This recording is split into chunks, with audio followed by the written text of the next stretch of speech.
Okay, here we are again. Hi, everyone. Hi, we're back talking about feedback. And the heat. Yeah, the heat in northwestern USA is on our minds right now. Oof. Yeah.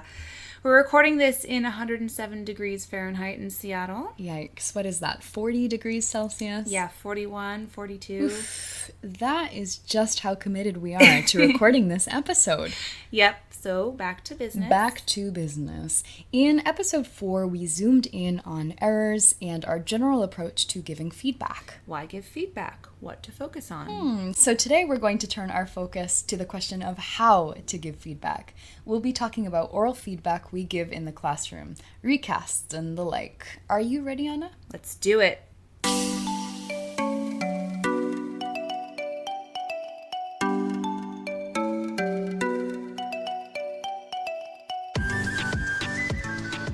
Hello, and welcome to the Teacher Think-Aloud podcast, a podcast for reflective practice for teachers of English around the world.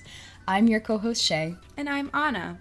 So we should warn our listeners once again that this episode is fairly language teaching focused, like the last one. Yes, but that doesn't mean that there isn't something for everyone in here. For sure. So, Anna, the first thing I think of when we say oral corrective feedback is recasts. Maybe we should start by defining those. Yes, language teachers are definitely familiar with the idea of recasting. That is, while a student is speaking, when there's an error of some kind, the teacher responds with the correct form in hopes that the student will catch the correction and incorporate that feedback. So, for example, if the student says, she like it, with no S to mark third person singular, then the teacher says, she likes it, with emphasis on the S. Yeah. Now, there's a lot of debate among teachers around the effectiveness of recasts. Yes. One reason teachers and researchers like them is that they're inconspicuous. They don't really distract from the flow of a conversation. But at the same time, the fact that they're so subdued means that learners may not even notice them. And really, what's the point if they're not noticing the feedback? No point at all. So I think generally, researchers agree that recasts are most useful when the learners are developmentally ready for them. You can't expect a beginner to pick up on she likes it right away when they've barely started using the simple present. It might take a while before they pick up on that kind of feedback. Yeah, and I mean, there's so many alternatives to recasts. There are more explicit ways of drawing attention to errors. Right. Different approaches to instant correction, feedback that takes place in real time. These approaches have been categorized in so many ways. One well-known classification comes from Roy Leister and Leila Ranta. In addition to recast, they identified 5 different kinds of feedback. Oh, Leister and Ranta, if you ever listen to this episode, I will melt into my chair, and not just because of the heat. Well, one can only hope. So what are Leister and Ranta's 5 types of feedback? So the first is explicit correction. This one's pretty straightforward. Like in the case of she like it, the teacher would explicitly point out the error, like this. She likes it. Remember, likes with an S. Yeah, that's super explicit. What else? Then there are clarification requests. Like if the student says something and then the teacher says, sorry, I don't understand. The student might recognize there is an issue and reformulate. Or maybe not. Right, or not. And that's another issue. But the third type's repetition. Like if a student says, she like it, the teacher might draw attention to it and say, she like? Like a question with rising intonation. The hope there is that the student will notice there's an error and revise it to she likes with a third person singular. And the fourth type of feedback are metalinguistic clues. With she like, the teacher could say, not she like, with emphasis on like, but not giving away the answer. And the last type is elicitation. Elicitation, the teacher directly prompts the student to revise what he or she said, maybe telling the student, who's the subject of the verb like? Try saying that again. That's also super explicit and super focused on form. Something that makes full elicitation a solid strategy is that with it, the possibility that students notice the correction increases and leads to greater mental processing. The downside, though, is that this only works if students have full knowledge of the form. Right. I personally invoke a lot of elicitation, especially when I've been working on a particular grammar point or maybe an aspect of pronunciation that the students should already be familiar with. This is where I think with adult learners it's useful to bring in some specific meta-language. Meta-language, the technical terms we use to talk about syntax, morphology, pronunciation. Yes, those juicy words like dependent clause, past participle, stress, and intonation. Juicy, really? Yes. Nerd. Why, thank you. Anyway, to recap, these are the types of feedback Leicester and Ranta defined. Recasts, explicit correction, clarification requests, repetition, metalinguistic clues, and elicitation. And as we said in our last episode, we need to choose what we correct wisely. We don't want to constantly be interrupting our students with feedback that isn't even going to serve them well. It's valid to choose specific areas to focus on based on the topic of the class, right? In the end, though, what matters is learner uptake, whether or not the student picks up on the correction. This is another concept from Leicester and Ranta. Uptake is, quote, what the student attempts to do with the teacher's feedback, end quote. Do they actually correct themselves before moving on? Do they repeat what the teacher has corrected? Of course, that doesn't always mean they've fully understood the correction or that they'll be able to incorporate the feedback in the future. Beyond uptake, we need to consider long-term gains. Do they get better at using the form over time? Still, though, I'd say uptake is important. It shows that they've at least noticed the feedback, and it helps them test hypotheses and how to use the language. There's a lot more to consider. Yes. And all of this so far has been about instant feedback, feedback in the moment. But that's not the only kind of oral corrective feedback in the classroom, of course. Right. I often like to opt for delayed feedback. I designate a time, say, at the end of an activity, where I provide overarching feedback on what I've heard. Me too.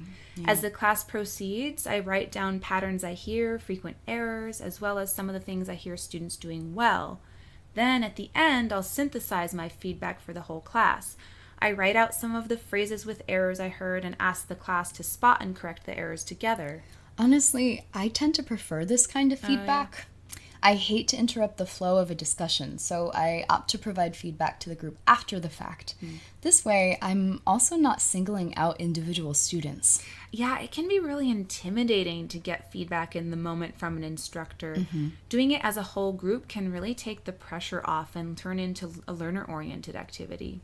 You know, focusing on common errors, ones that several learners are presenting, talking about errors they have in common can also help zoom in on lesson objectives.